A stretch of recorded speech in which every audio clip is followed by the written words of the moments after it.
নবীজির উম্মতের কোনো চিন্তা নাই। চলো নবীজির জান্নাতে মদিনাতে যাই, চলো নবীজির জান্নাতে মদিনাতে যাই। কে কে যাবি মদিনা,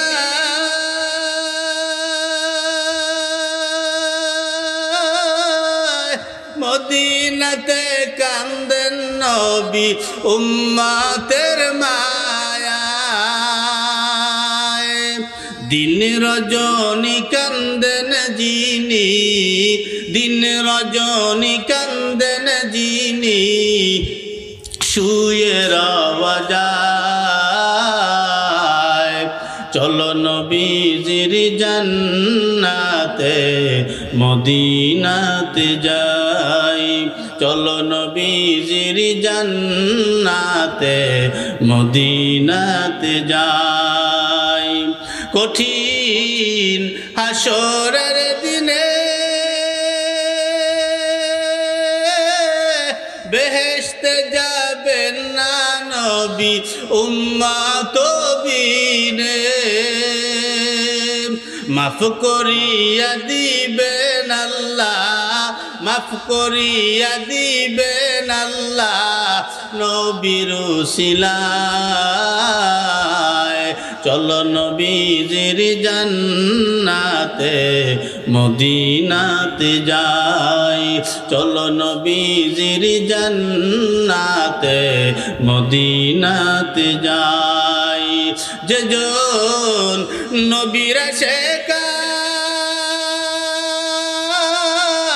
হাসরেতে পাবেন তিনি মহান সম্মান। পুলসিরাতে পার করিবে, পুলসিরাতে পার করিবে নবীর মায়ায়। চলো নবীজির জান্নাতে মদিনাতে যাই, চলো নবীজির জান্নাতে মদিনাতে যাই। নবীজির উম্মতের, নবীজির উম্মতের কোনো চিন্তা নাই। চলো নবীজির জান্নাতে মদিনাতে যাই, চলো নবীজির জান্নাতে মদিনাতে যাই। জোরে বলা যাবে কি মারহাবা। আমাদের যুবকেরা যেই যৌবনের তারা আজকে অন্যায় করিয়া বেড়ায়, অবিচার করিয়া বেড়ায়, অন্যায় পথে চলিয়া চলিয়া বেড়ায়, প্রেমপ্রীতি করিয়া করিয়া বেড়ায়, যেই যৌবনের তারনায়, এই যৌবনও কিন্তু চিরস্থায়ী না। এই যৌবনটাও আল্লাহ পাক ক্ষণস্থায়ী কইরা দেছে। উড়তে গেলে 40-40-এর উপরে আর চলে না, ঠিক না? তাহলে ক্ষণস্থায়ী দুনিয়ার জন্য কেন তোমার মায়া দেখানো যাবে না? আল্লাহর পয়গম্বর দুনিয়াতে আসছে দুনিয়ার উম্মাত গুলাকে আল্লাহকে চিনাবার জন্য, কিন্তু এই দুনিয়ার উম্মাতদের জন্য আল্লাহর নবী কত মার খাইছে, কত জায়গায় কত রকমের দিনের দাওয়াত দিছে। যুদ্ধের ময়দানে আল্লাহর নবী হাজির হয়েছে আমাদেরকে দিনের পথ দেখাবার জন্য। আল্লাহর নবীর দান মোবারক শহীদ হয়ে গেছে, আল্লাহর নবীর দাঁত দুইটা পইড়ে গেছে। ও উম্মতেরা, আল্লাহর নবী দুনিয়া থেকে দুনিয়াতে থাকা অবস্থায় তো কাঁদছে। যেদিন চিরতরে দুনিয়া ছেড়ে চলে যায় ওই দিনও আল্লাহর নবী কান্নাকাটি করতেছে। এখনো শুয়া শুয়া মদিনার রওজার ভিতরে আল্লাহর নবী উম্মতের জন্য কান্না করে। মরণের সময় জিবরাইল আমিন আইসা কয়, ও নবী গো, আপনি এই যাওয়ার সময় কেন কান্দেন? দুনিয়ার মায়া ছাড়তে মনে চায় না, সেজন্য কান্দেন? বলে না। বলে কেন কান্দেন? ফাতিমার মায়ায় কান্দেন? বলে না। হাসান হোসাইনের মায়ায় কান্দেন? বলে না। তাহলে কেন সাহাবীদের মায়ায় কান্দেন? বলে না। বলে তাহলে কেন কান্দেন? আওয়াজ দিয়া কয়, জিবরাইল, আমি আমার গুনাহগার উম্মতের জন্য কান্না করি। সুবহানাল্লাহ। ও জিবরাইল, তুমি একটু জেনে আসবা, আমার উম্মতের কিছু জিনিস আছে যেগুলো আমি নবী চাই না। বলে কি বলেন? বলে এক নাম্বার, আগের জমানার উম্মতেরা জীবনের প্রথম সেজদাটা যেই জায়গায় দিত, জীবনের শেষ সেজদাটা ওই জায়গায় দেওয়া লাগতো। আমার উম্মতেরা প্রথম সেজদা এক জায়গায়, যেই জায়গায় দেবে, শেষ সেজদাটা ওই জায়গায় দিতে পারবে না। কারণ আমার উম্মতেরা দেশ বিদেশ ঘুইরা বেড়াবে, কাজে এদের কষ্ট হবে। জিবরাইল গো, আল্লাহর কাছ থেকে একটু জাইনা নাও। আল্লাহ পাক জিবরাইলের মাধ্যমে নবীকে জানাইয়া দিলেন, নবী গো, আপনার উম্মতের জন্য খালি এক জায়গায় না, আপনার উম্মতের জন্য আল্লাহ পাক তামাম দুনিয়াটা সেজদার জায়গা বানায় দিছে। সুবহানাল্লাহ। এক নাম্বার, আগের জমানার উম্মতেরা অন্যায় করলে, অবিচার করলে, গুনাহ করলে, গুনার শাস্তিটা সঙ্গে সঙ্গে দিয়ে দিত আল্লাহ। আর আমার উম্মতেরা গুনাহ করবে, গুনার শাস্তিটা যদি আল্লাহ পাক সঙ্গে সঙ্গে দিয়া দেয়, আমি নবী লজ্জায় মুখ দেখাইতে পারবো না। কারণ আমার উম্মতেরা গুনাহ করবে। আর উম্মত আমরা যারা আছি, আমরা যে হারে গুনার কাজ করি, আমরা যে কাদায় লম্পটি করিয়া বেড়াই, আমরা সেকেন্ডে সেকেন্ডে, মিনিটে মিনিটে আমরা যে গুনাহগুলা করিয়া বেড়াই, এতে আমাদের শাস্তি সেকেন্ডে সেকেন্ডে হইতো, কিন্তু হয় না কে? বলেন নবী ওই দিন বইলা গেছে, আল্লাহ পাক কবুল করছে। জিবরাইল গো, বইলা দাও, আমার বন্ধুর উম্মতের জন্য আমি এটা মাফ করে দিলাম। তার উম্মতরা অন্যায় অবিচার করবে, তারপরেও মাঝে মাঝে মাঝে মাঝে দুই একটা অন্যায়ের বিচার আল্লাহ পাক কইরা ফেলায়। 2 নাম্বার, 3 নাম্বার হলো, আমার এই গুনাহগার উম্মতের দায়িত্ব তো আমার উপরে ছিল। আমি মারা যাওয়ার পরে আমার এই গুনাহগার উম্মতের দায়িত্ব ভার কে নেবে? আল্লাহ জিবরাইলের মাধ্যমে বললেন। জিবরাইল বলে, ইয়া রাসূলুল্লাহ, আপনার এই গুনাহগার উম্মতের চিন্তা আর করা লাগবে না। আপনি মারা যাওয়ার পরে আপনার এই গুনাহগার উম্মতের দায়িত্ব স্বয়ং আল্লাহ তাআলা নিজেই নিয়ে নিছে। সুবহানাল্লাহ। এ মুসলমান যুবক গো, হাসরের ময়দান কায়েম হবে।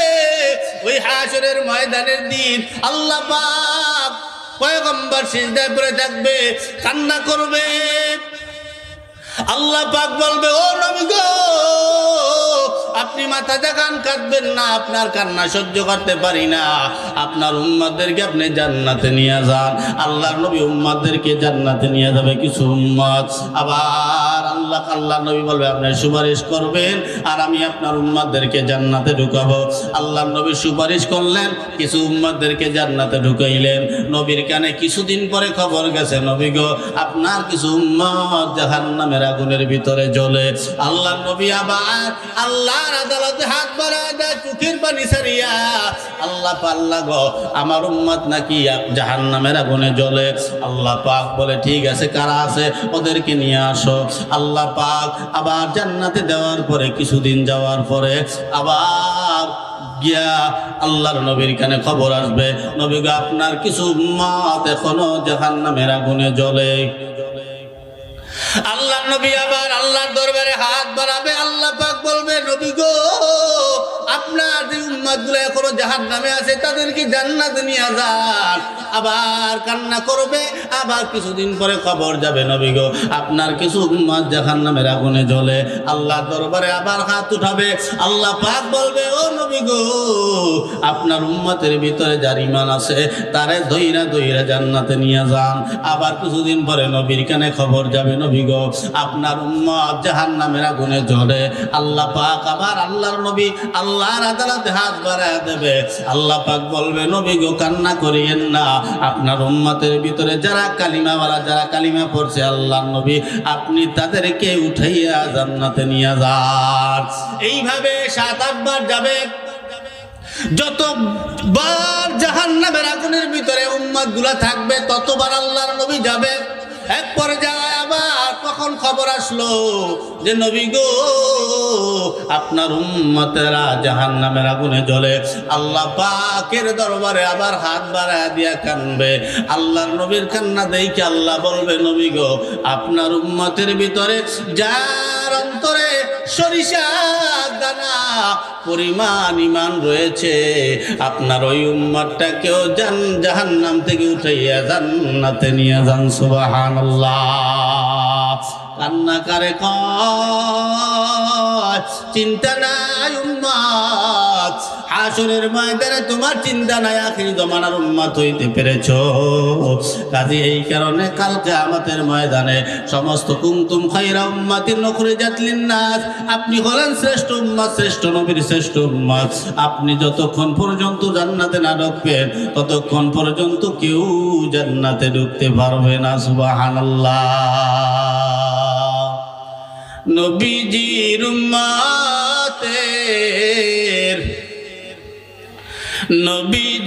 উম্মতের কোনো চিন্তা নাই,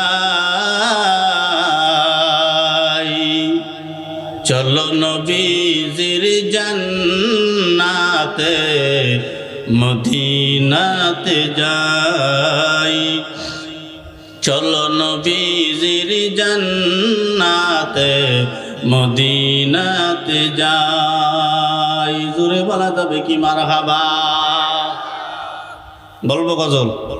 হ্যাঁ। নবীজির উম্মতের কোনো চিন্তা নাই, চলো নবীজির জান্নাতে মদিনাতে যাই, চলো নবীজির জান্নাতে মদিনাতে যাই। কে কে যাবি মদিনা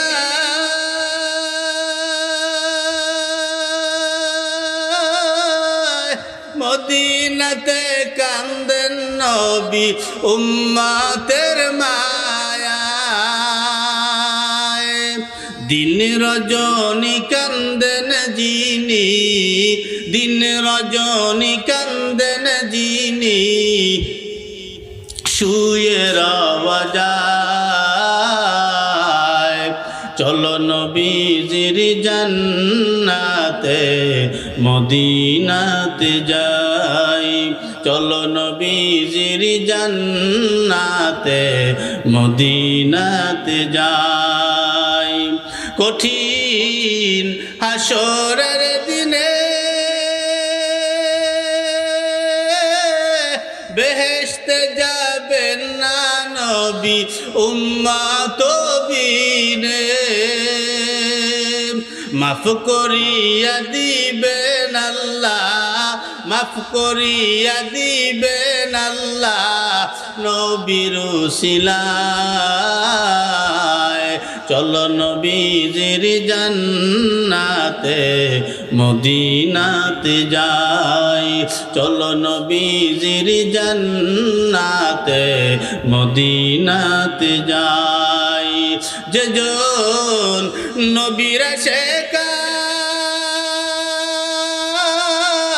হাসরেতে পাবেন তিনি মহান সম্মান, পুলসিরাতে পার করিবে, পুলসিরাতে পার করিবে নবীর মায়ায়, চলো নবীজির জান্নাতে মদিনাতে যাই, চলো নবীজির জান্নাতে মদিনাতে যাই। নবীজির উম্মতের, নবীজির উম্মতের কোনো চিন্তা নাই, চলো নবীজির জান্নাতে মদিনাতে যাই, চলো নবীজির জান্নাতে মদিনাতে যায়। জোরে বলা যাবে কি মারহাবা। ও মুসলমান, নবীর জন্য মায়া আসেনি? একটু হাত জাগাই, নবীরে মহব্বত করি। আমিন। তাহলে এই নবীর মনে কষ্ট দেওয়া যাবে না, এই নবীর ওয়ারিসদের মনেও কষ্ট দেওয়া যাবে না, এই নবীর আওলাদের ভিতরে কষ্ট দেওয়া যাবে না। যদি কষ্ট দিয়ে ফেলাও, কারণ ইন্নাল উলামা ওয়ারাসাতুল আম্বিয়া, উলামা কেরাম হলো নবীর ওয়ারিস। এই নবীর ওয়ারিসদের মনে কষ্ট দেওয়া যাবে না। অন্তত যার দিলে কোরআন আছে, এই কোরআনওয়ালা দিলটারে কষ্ট দেওয়া যাবে না। অন্তত মানুষ যিনি, মানুষের মনে কষ্ট দেওয়া যাবে না। এই যুবকরা, পাতগুড়া পোকের মতো খালি বলবো আল্লাহ পাকা।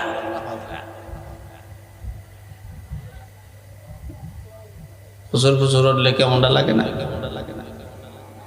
ঝালমুড়ি খাইবি, পান খাইবি, সিগারেট খাইবি, কষ্ট হইবে। আসেন এ মুসলমান, আমি জায়াত তেলাওয়াত করেছি, ওয়ালা নাবলুওয়ান্নাকুম বিশাইইম মিনাল খাউফি ওয়াল জু'। আল্লাহ পাক বলে, আমি আল্লাহ তোমাদের পরীক্ষা নেব, তোমাদের ক্ষুধা দিয়া, তোমাদের বউ দিয়া, তোমাদের সন্তান দিয়া, তোমাদের সম্পদ দিয়া। আমি আল্লাহ তোমাদেরকে পরীক্ষা করব, তোমরা পরীক্ষায় পাশ করবা কিনা। বলে কেমন পরীক্ষা? বলে বউ নিয়ে আমি পরীক্ষা করব, ছেলে নিয়ে আমি পরীক্ষা করব, আবার ছেলে দিয়া পরীক্ষা করব, সম্পদ দিয়া পরীক্ষা করব, সম্পদ নিয়ে আমি আল্লাহ পরীক্ষা করব, ক্ষুধা দিয়ে আমি আল্লাহ পরীক্ষা করব। একদল ক্ষুধার যন্ত্রণায় মরবে, আর একদল পেট বইরা ভাত খাবে। এটা যেন না হয়। ও মুসলমান, ক্ষুধাতে কি যন্ত্রণা? যার পেটে ক্ষুধা আছে সে বোঝে ক্ষুধার কি যন্ত্রণা। যার ঘরে 3-4টা ছেলে মেয়ে না খাইয়া থাকে, বাবা মার চেহারা দিয়ে তাকানো যায় না। ও মুসলমান নবীর উম্মত, এজন্য ক্ষুধা দিয়ে আল্লাহ পাক পরীক্ষা করবে। একবার মক্কার জমিনে একবার একটা প্রথা ছিল, যার ঘরে যেইটা ভালো ছিল ওইটা নিয়ে সে গৌরব করত। কারো ঘরে ভালো ঘোড়া ছিল সে গৌরব করত, কারো ঘরে ভালো উট ছিল সে গৌরব করত, কারো খেজুরের বাগান ছিল ভালো, সে ওইটা নিয়ে গৌরব করত, কারো ভালো সম্পদ ছিল সে ওইটা নিয়ে গৌরব করত, কারো ব্যবসা ছিল সে ওটা নিয়ে গৌরব করত। বাগদাদ শরীফ, ইরাকের ভিতরে বাগদাদ, আমরা তাকে যার যার নাম হিসেবে জানি জুনায়েদ বাগদাদি রহমাতুল্লাহ আলাইহি। ওই সময় ওই বাগদাদ শহরের গভর্নর ছিলেন, বাদশাহ ছিলেন মানসুর, বাদশাহ মানসুর। এই বাদশাহ মানসুরের একটা গৌরব ছিল, তার একটা পালোয়ান ছিল, পালোয়ানের নাম ছিল জুনাইদ। এই জুনাইদ বিশাল বড় পালোয়ান। আশেপাশে 2-4টা দেশের ভিতরে জুনাইদ পালোয়ানের সাথে কেউ কুস্তি লড়ে না। যেই ওই জুনায়েদ বাগদাদের নাম শোনে, তাহলে সেই পিছপা ওইটা যায়, যত বড় পালোয়ান হোক, যে জুনায়েদ বাগদাদির সাথে পারা সম্ভব নয়। এবার বাদশাহ মানসুর চিন্তায় পড়ে গেল, কি করা যায়? এরকম হেলায় ফেলায় বসে থাকলে তো লাভ নাই, কাজে একটা পুরস্কার বিতরণ হইয়া যাক। উনি ডেন্ডারা পিড়াইলেন, মন্ত্রী সভা বসাইলেন যে আমরা একটা কাজ করলে কেমন হয়? বলে আমাদের এই জুনায়েদ পালোয়ানকে যে হারাইতে পারবে তারে আমরা সুন্দর একটা পুরস্কার দেব, ভালো একটা উপঢৌকন দান করব, তা দিয়ে তার পরিবার নিয়ে চলতে পারবে। সুন্দর একটা পুরস্কার আমরা তাকে দেব যে জুনায়েদকে হারাইতে পারবে। কিন্তু মুসলমান ডান্ডারা পিটাই দিল, কয়েক দেশের ভিতরে হাজার হাজার মানুষ হাজিরা দেয়, কিন্তু পালোয়ান জুনায়েদের নাম শোনার পর আর কেউ সামনে আগায় না, হাত জাগায় না জুনাইদের সঙ্গে কুস্তিগিরি লড়ার জন্য। এক পর্যায়ে হাজার হাজার জনগণ ফুটবল মাঠের মতো গোল হয়ে গেল। এক পর্যায়ে এক কোণার থেকে একটা হাত এইভাবে জাগাইয়া দিছে, হাত জাগানোর পরে মাঝখান দিয়ে রাস্তা হইয়া যায়, লোকটা দাঁড়াইয়াছে, তাকে দেখে জীর্ণ শীর্ণ পোশাক, শরীরের ভিতরে গোস্ত নাই, পেটটা পিঠের সাথে লেগে গেছে, এমন একটা চিকনা চাকনা মানুষ দাঁড়াইছে হাত জাগাইয়া। হাত জাগানোর পরে বলে, কি ব্যাপার তুমি হাত জাগাইলা কেন? বলে হাত জাগাইছে আমি জুনায়েদের সাথে কুস্তি লড়বো। এই কথা বলার পরে এবার সবাই হতভম্ব হয়ে গেল যে কোথায় হাতি আর কোথায় মশা। হাতির সাথে মশার লড়াই হয়, মাঝে মাঝে হাতি কিন্তু ঠকিয়ে যায় মশার কাছে, কি কথা কর না কা? কোথায় বলে কানের ভুড়োর মধ্যে, না কোথায় বলে ঢুকলে বলে হাতির অবস্থা টাইট হয়ে যায়, জায়গা মতন একবার ঢুকেই যায়, কাম সারা। তাহলে এই জীর্ণশীর্ণ মানুষটা দাঁড়ায় গেছে, বাদশা মানসুর হা কইরা তাকায় রইছে, এই লোক নাকি জুনায়েদের সাথে লড়বে। সবাই চিন্তায় পড়ে গেল, জুনায়েদ যদি একটা ধাক্কা দেও মক্কা চলে যাবে, কাজে জুনায়েদের সাথেও পারবে না। পুরস্কার বাদশা মানসুর চিন্তা করলো, জুনায়েদের সাথে লড়তে গেলে তো কেউ পারবে না, কাজে আমার পুরস্কার আমার ঘরেই থাকবে, আমার কোনো চিন্তা নাই। এবার এই কেউ লড়তে যায় না, এই লোকটা দাঁড়ায় গেল, ঠিক আছে আমি লড়বো, ওনার সাথে আমি লড়বো, জুনায়েদের সাথে কুস্তিগিরি করব। এই লোকটা মাঠে হাঁটতে হাঁটতে যায়, সবাই ডাক দিয়া কয় তুমি কি বুঝা শুই না বলছো, কার সাথে লড়তেছ, তুমি কি চেনো তারে? সে কিন্তু জুনায়েদ পালোয়ান। বলে হ্যাঁ চিনি ভালো কইরা, ঠিক আছে যাও। ফুটবল মাঠের মাঝখানে দাঁড়ায় গেল, দুইজন দুই পাশে দাঁড়ায় গেল, মাঝখানে থাকে একজন রেফারি। এই রেফারি পাশিতে ফু দেবে তো দুইজন মারামারি শুরু হয়ে যাবে। দুইজনের ভিতরে রেফারি একটু দূরে দাঁড়ানো, রেফারি দূরে দাঁড়ায় রইছে। এদিক দিয়ে জুনায়েদ তাকে কয় ভাই তুমি কি আসলে কুস্তি লড়বা? বলে অবশ্যই, কেন লড়বো না? বলে তুমি কি বুঝে শুই না আসছো? বলে অবশ্যই বুঝে শুই না আসছি। জুনায়েদ মনে মনে কয় আমি খালি ধাক্কা দেব, তুই মক্কা চইরা যাবি, চিন্তা নাই, তুই আমারে ঠকাইতে পারবি না। এই কথা চিন্তা করতেছে। দিক দিয়া ওই চিকনা চাকনা পালোয়ান, এই পালোয়ান ডাক দিয়া কয় জুনায়েদ একটু কথা বলতাম। বলে কি কথা? জুনায়েদ রে যদি কানটা একটু আমার মুখের কাছে আনতা, ওই তো রেফারি দাঁড়ানো, রেফারি শুনে ফেলাবে, আমার অবস্থা খারাপ হয়ে যাবে, কানটা একটু এদিকে নিয়ে আসো। জুনায়েদ তুমি কি মুসলমান? বলে হ্যাঁ। তুমি কি আল্লাহর হুকুম মানো? বলে মানি। আল্লাহরে কি ভালোবাসো? বলে বাসি। আল্লাহর নবীর সুন্নাত মানো? বলে মানি। আল্লাহর নবীরে ভালোবাসো? বলে বাসি। বলে আল্লাহর নবীর আওলাদরে ভালোবাসো? বলে অবশ্যই, কেন বাসবো না। এ জুনায়েদ আমি হইলাম একজন আওলাদে রাসূল। জুনায়েদ রে কথাগুলা মন দিয়া শুনবা, মনের ভিতরে কথাগুলা কাঁদবা। ও জুনায়েদ আজকে 3-4টা দিন হয়, আমার ঘরে 2টা বাচ্চা আছে, আমার বিবি সাহেব আছে। জুনায়েদ আজকে 3-4টা দিন হইয়া যায়, আমার ঘরে চুলায় আগুন জ্বলে না। জুনায়েদ রে বাবা হইয়া মা হইয়া আমরা আওলাদে রাসূল হওয়ার কারণে, নবীর বংশ হওয়ার কারণে আমাদের জন্য সদকা খাওয়া জায়েজ নাই, আমরা ভিক্ষাও করতে পারি না, কাজ করতে গেলাম কাজও পাই না। আমার এই জীর্ণ শীর্ণ শরীর দেখিয়া কেউ আমার কাজ দেয় না। রে জুনায়েদ আমি আমার বাচ্চার চেহারার দিকে তাকাইতে পারি না, বিবি সাহেবের চেহারার দিকে তাকাইতে পারি না। কারণ কি? বলে আমার বাচ্চাগুলো না খাওয়া, আমার বিবি সাহেব না খেয়ে থাকুক, কোনো অসুবিধা নাই, কিন্তু মা হিসাবে মনের কষ্টটা মানাইতে পারে না।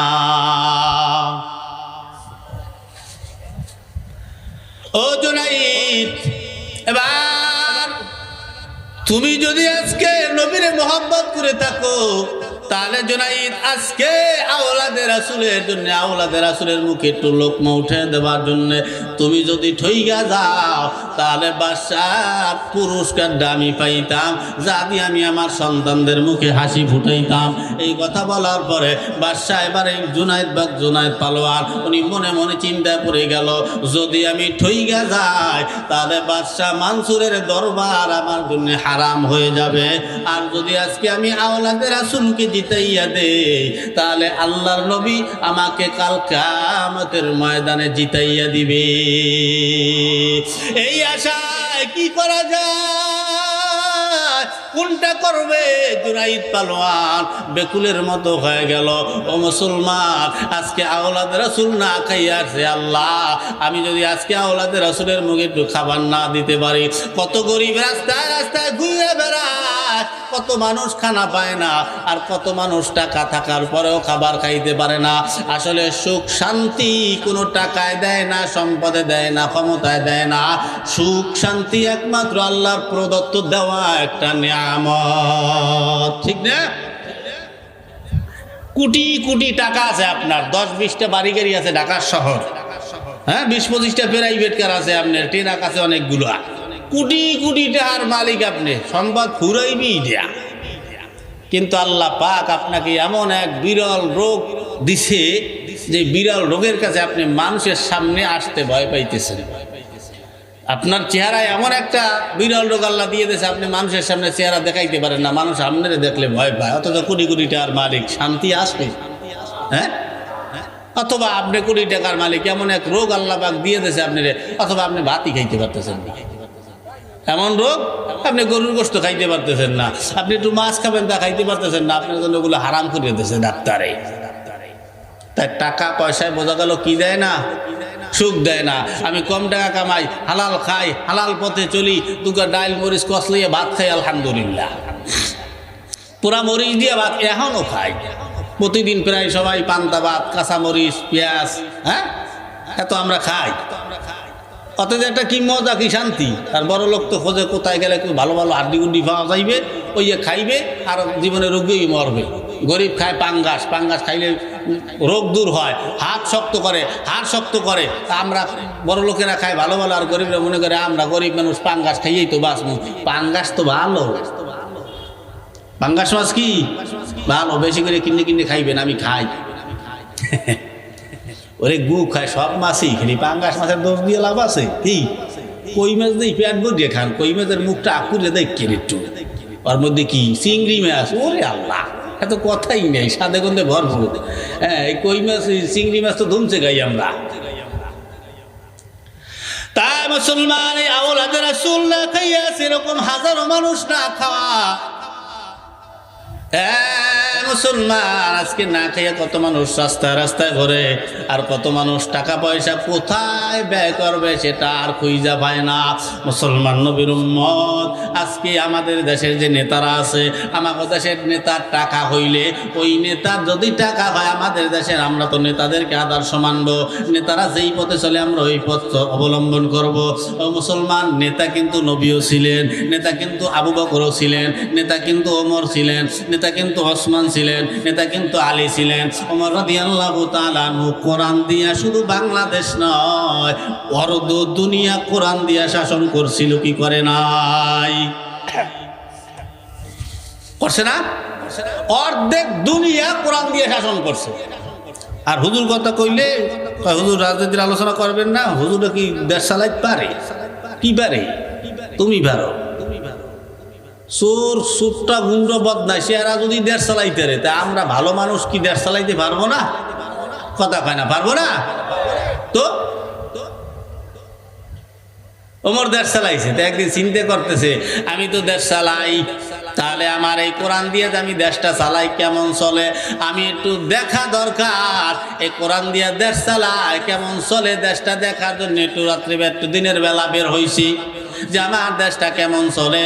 আল্লাহর বান্দা ওমর রাদিয়াল্লাহু তাআলা আনহু ছদ্মবেশে বের হইলেন মদিনার অলিগলি দিয়া। মদিনার কিছু দূর যাওয়ার পরে দেখে দুইটা পাহাড়ের মাঝখান দিয়ে একটা বিস্তীর্ণ মাঠ, ওই মাঠের ভিতরে একজন রাখা আলনি ছাগল চড়ায়, বকরি চড়ায়, দুম্বা চড়ায়। ওমর রাদিয়াল্লাহু তাআলা আনহু ওই জায়গায় যাওয়ার পর রাখাল আওয়াজ দিয়ে, ও রাখাল, আমার একটু পেটে খিদা লাগছে ভাই, আমার যদি একটু ছাগলের দুধ দাও, আমি একটু খাইতাম, পেটের ক্ষুধাটা নিবারণ করতাম। এই কথা বলার পরে রাখাল ডাক দিয়ে কয়, তুমি কি রাতে তোমার দুধ দেব? এখন যদি কয় আমি উমর, রাখালের পায়জামা ঠিক থাকবে? হ্যাঁ, আল্লাহ গো, আমার জিগায় আমি কে, কি উত্তর দেওয়া যায়? এখন যদি আমি বলি আমি নিজেই উমার, তাহলে ওর অবস্থা টাইট হয়ে যাবে। তাহলে কোরআন দিয়ে আমার এই দেশ কেমন চলে আমার আর দেখা হবে না। ডাক দিয়া কয়, এবার কোরআনের ভিতরে পাইলেন, ওমর গো, তুমি বইলা দাও, মিল্লাতা আবিকুম ইব্রাহিম হুয়া সাম্মাকুমুল মুসলিমিন। ডাক দিয়া কইয়া দাও। এবার ওমর ডাক দিয়া কয়, ভাই আমি মুসলিম। রাখাল ডাক দিয়া কয়, মুসলিম আসল না নকল? ওমর কয় কি? আমি বলে আসল না নকল? কয়, আল্লাহ গো, কোরআন দিয়া যদি দেশ চলে, তাহলে সামান্য একজন রাখালো ওমরের মতো বাদশাকে জিজ্ঞেস করার সাহস পায় আমি আসল না নকল? বলে আমি আসল, নকল হব কেন? বলে আমি তো আসল। বলে কেমনে বুঝবো? তুমি যদি আসল মুসলমানই খাও তাহলে কার কাছে চাইতে হবে তুমি কি জানো না? চাইতে হবে কার কাছে? ইয়্যাকা না'বুদু ওয়া ইয়্যাকা নাস্তাঈন। চাইতে হবে একমাত্র কার কাছে? জোরে কোন। বুঝা ফেলাইছে আল্লাহ গো, রাখাল দিয়ে আমার ভুল দইরা ফেলাইছে। বলে ভাই আমার ভুল হয়ে গেছে। বলে ভুল হয়েছে স্বীকার করেন? বলে হ্যাঁ। বলে তাহলে তওবা করেন। ওমর রে কয় তওবা করতে। ওমরকে কেমন রাখাল রে, কোরআন দিয়া যদি দেশ চলে তাহলে ওমরের মতো বাদশাকে, ওমরের মতো খলিফাকে, আমিরুল মুমিনিনকে ওই রাখালও তওবা করানোর সুযোগ পায়। রাখাল কয় আপনি মনে হয় জানেন না, আমি আপনারে তওবা করায়া দেই। কোরআন আমার সাথে বলেন, আস্তাগফিরুল্লাহ রাব্বি মিন কুল্লি যামবি ওয়া আতুবু ইলাইহি। এটা হলো তওবা। এবার তওবা করাইলেন। তওবা করানোর পরে ওমর আওয়াজ দিয়া কয়, রে রাখাল ভাই, এবার আমাকে একটু দুধ দাও, আল্লাহর রাস্তে আমাকে একটু দুধ দাও। কয় রাস্তে? আল্লাহর রাস্তে। এজন্য কোনো ভিখারি আইসে যদি কয় আমার আল্লাহর রাস্তে কিছু দেন তাহলে দেবে। অনেক ভিক্ষুকেরা কিন্তু চায় না, চাই খারাই নিস। হঠাৎ নজর রকি কি দেবো? দেন কি দেবো তোরে? কিছু চাওয়ার নাই। আল্লাহর রাস্তে যে চাবে তারা দেবে, যদি আল্লাহর রাস্তে কবে না ওর লাগে শিখেইবেন। তুই আল্লাহর রাস্তে যতক্ষণ না চাবি তোরে দেবো না। কষ্ট হইতে আছে, হ্যাঁ? আসেন এবার এই রাখাল আওয়াজ দিয়া কয়, না ভাই আমি যে আমার কাছে দুধ চাইলেন, আপনি তো মুনাফিকি কাজ করলেন। ওমরের চোখ টোক লাল হয়ে গেছে। কয় কি? কারণ আল্লাহ পাক বলেন যে কাফের বলা সহজ কিন্তু মুনাফিক কঠিন। কাফেরের স্থান হবে জাহান্নামের উপরে, আর মুনাফিকের স্থান হবে জাহান্নামের তলদেশে। এই জন্য আল্লাহর নবীকে জিজ্ঞেস করা হয়েছিল মুনাফিক হবে কোথা থেকে? বলে মুনাফিক অন্য ধর্মের থেকে হবে না, অন্য ধর্ম সব হলো এক, কিন্তু মুসলমানের ভিতর থেকেই হবে মুনাফিক। এই জন্য আজকে মুসলমানের ভিতরে মুনাফিক। মুসলমান যতগুলো দেশ আছে মুনাফিকের কারণে প্রত্যেকটা দেশ ধ্বংসের ভিতরে পইরা যায়, ঠিক কিনা? ও মুসলমান, আলেমে মিল নাই, মুনাফিকি করিয়া বেড়ায়। এখন পাবলিকে মিল নাই, দলের মানুষের ভিতরে মিল নাই। ও মুসলমান, কেমনে মিল থাকবে? যুদ্ধের সময় আমাদের দেশ এক দলের নাম বাড়াই দিয়েছে রাজাকার। এরা নাকি তাদের সাথে মিল্লা আমাদের মা বোনদেরকে নিয়ে দর্শন করাইতো। তাহলে এরকম মুনাফিক এখনো আমাদের দেশে আছে না? না ভাই, তুমি মুনাফিক গল্লা। বলে কেমন? বলে তুমি তো জানতা আমি মালিক। আসলে আমি তো একজন রাখাল, তুমি তো সর্বপ্রথম রাখাল মনে করছো, এখন মনে করছো আমি মালিক। আসলে মালিক আমি নয়, যিনি মালিক আছে। আমি তো দুধ দিতে পারবো না, মালিকের কাছে যাবা, মালিকের কাছে যাই অনুমতি যাবা। আপনি যদি অনুমতি দেন আপনার রাখাল আমাকে একটু দুধ দহন করিয়ে দেবে, আমি তা খাইয়ে আমার পেটখানা নিবারণ করব। এই কথা বলার পরে মুসলমান বলে, না ভাই আমি তো অত দূরে যাওয়া তো আর আমার দ্বারা সম্ভব নয়, আর দুধ খাওয়াও সম্ভব নয়, তোমার দুধ আমার লাগবে না। ওমরের খুব ভালো লাগে গেল এই রাখালের সততা দেখা। ওমরের মন মজিয়া যায়। ওমর আওয়াজ দিয়ে কয়, ভাই রাখাল, তোমার মনে কোনো আশা আছে কিনা বলো। এবার রাখাল আওয়াজ দিয়া কয়, আমার মনের আশা থাক না আর বাতাস থাক, আপনার কি আসে যায়? আপনি কি পূরণ করতে পারবেন? বলে হ্যাঁ, দেখি কিছু করা যায় কিনা, বলো না, একটু শুই নেই রাখি। তোমার মনের কি আশা? বলে আমার মনের 1 নম্বর আশা হলো আমার দুনিয়াতে দুইটা আশা আছে। বলে কি আশা? বলে 1 নম্বর আমাকে আমি মারা যাওয়ার পরে আল্লাহ পাক যেন আমাকে জান্নাত দেয়, নাজাত দেয়, এই হলো 1 নম্বর আশা। 2 নম্বর আশা আমাদের দেশের বর্তমান খলিফা হলো আমিরুল মুমিনিন হযরত ওমর রাদিয়াল্লাহু তাআলা আনহু। আমি তাকে আমার এই নিজের চোখে এক নজর দেখতে চাই। নাই। ওমর আওয়াজ দিয়া কয়, ভাই তোমার আল্লাহ পাক তোমার দুইটার ভিতরে একটা কবুল কইরা ফেলাইছে। বলে কেমনে? বলে রব্বানা আতিনা ফিদ দুনিয়া হাসানা ওয়া ফিল আখিরাতি হাসানা। ওই রাখাল বলছিল এই আয়াত, বলে আমি এই দুইটা জিনিস চাই, দুনিয়া তো ভালো আখিরাতেও ভালো, আল্লাহ যেন আখিরাতে ভালাই করে। ওমর বলে তোমার প্রথম আশা যেটা আখিরাতের ব্যবস্থা, আল্লাহ পাক তোমাকে জান্নাতে দিয়া দেবে, চিন্তা করিও না। বলে আপনি কেমনে বললেন? সোজা কথা তো এটা তো বাকি, এখনো তো আসল না, এটা তো মরার পরে এখনো বাকি রয়েছে। বাকিটা তো সহজে বইলা দিলেন, নগদটা কি হবে সেটা বলেন। আল্লাহ জান্নাত দিয়ে দেবে বুঝলাম, কিন্তু নগদটা কি হবে? বলে কোনটা? বলে ওমরকে আমি আমার নিজের চোখে দেখতে চাই। এই কথা বলার পর আওয়াজ দিয়া কয়, রে রাখাল আল্লাহরে মানো? বলে হ্যাঁ মানি। বলে তাহলে নামাজ পড়ো? বলে পড়ি। বলে কোথায় পড়ো? বলে মসজিদের নববীতে পড়ি। বলে কোথায়, ভিতরে না বারান্দায়? বলে বারান্দায়। বলে বারান্দায় নামাজ পড়লে ওমরে দেখবা কেমনে? বা যদি ওমরে দেখতে চাও তাহলে প্রথম কাতারে ওমর যেখানে মুসাল্লায় নামাজে দাঁড়ায়, ওই প্রথম কাতারে ওমরের সোজা সোজা গিয়া তার পিছনের কাতারে বসবা। রাখাল কয়, আমি হইলাম রাখাল, বারান্দার মুসল্লি, আর মসজিদের ভিতরে থায় আল্লাহর নবীর কত বড় বড় দামি দামি সাহাবীরা, এদের কাতারে কি আমারে মানায়? মন্দির থেকে বাইর করতে পারে, গির্জার থেকে বাইর করতে পারে, এখনো যান মসজিদে ঢুকবে, কে রাজা আর কে বাদশাহ, ওখান থেকে কেউ কাউরে সরাইতে পারবে না, জায়গা নষ্ট করতে পারবে না। একজন ভিখারি গিয়ে সামনে বসলে দেশের প্রধানমন্ত্রী আর যে আসুক না কেন, ওই ভিখারিরে ওইখান থেকে সরাইয়া ওখানে প্রধানমন্ত্রীর বসার কোনো অধিকার নাই। আছে? ওখানে সমান সব, তুমি তারা সরাইতে পারবা না। যদি সে ইচ্ছা হইয়ে ওইটা আপনারা সম্মান দিয়ে সরিয়ে যায়, তাহলে সেটা হলো তার ব্যাপার, ওখানে বসতে পারবেন, কিন্তু সরান যাবে না। ওখানে কি যাইয়ে বসা যায়? তা তুমি যাইয়ে বইও, ওই কাতারে গেলেই গিয়া বসবা, তাহলে দেখতে পারবা, ওমরকে দেখতে পারবা আগামীকাল ফজরের নামাজের সময় তুমি ওখানে গিয়ে বইসো। বলে তাহলে তো আর বাড়ি যাওয়া হবে না। বলে কেন বাড়ি যাওয়া হবে না? বলে বাড়ি গেলে ফজরে আসতে আসতে মুসল্লিরা পুরা মসজিদ ভরপুর হয়ে যাবে, আমি আর সামনের কাতারে জায়গা পাবো না। এই কথা বলার পরে তাহলে কি করবা? বলে আজকে এই দুম্বা ছাগল এগুলারে চড়াইয়া আমি মসজিদে এশারের নামাজখানা পইরা আমি আর বাড়ি যাব না। রাত্রে থাকবা কই? বলে মসজিদের এক কোনায় ঘুমায় থাকবো।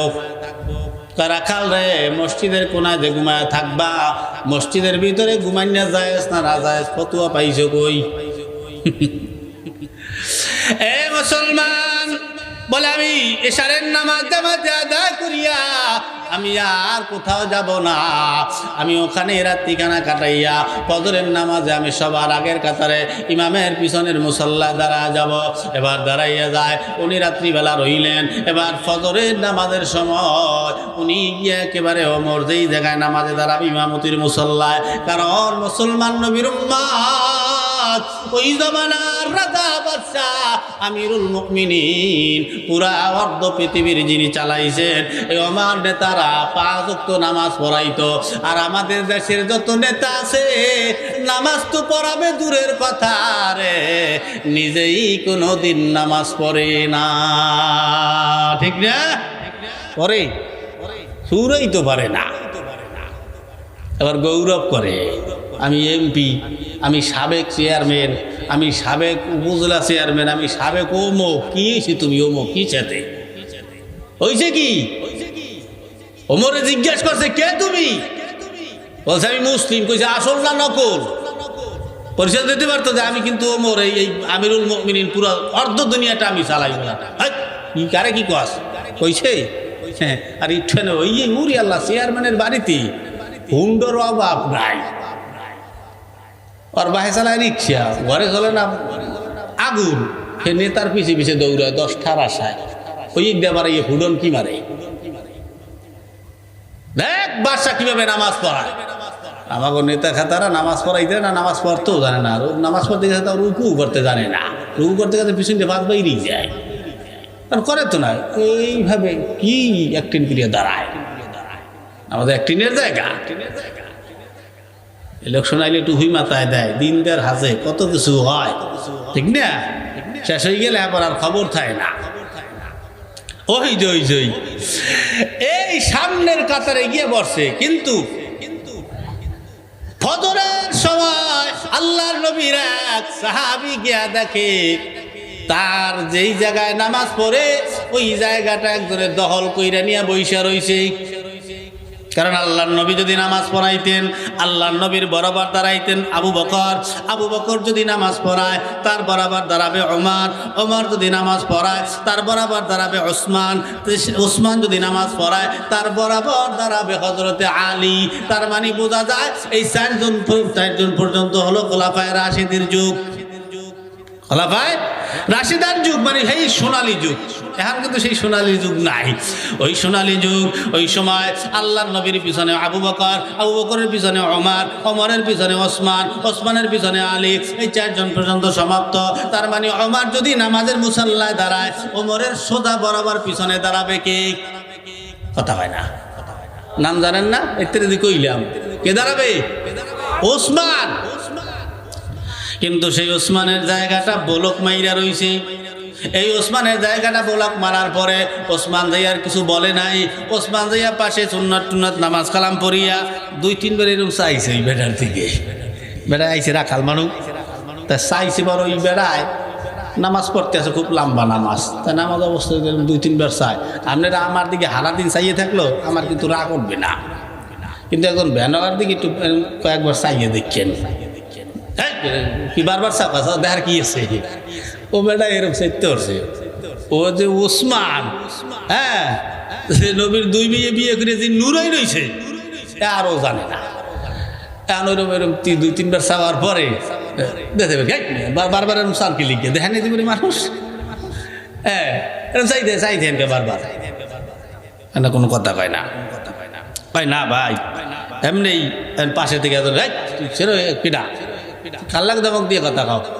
নবীর 2 মাইয়ে বিয়ে করছে নি, নবীর 2 মাইয়ের জামাই, আর কিছু কয়টাই না।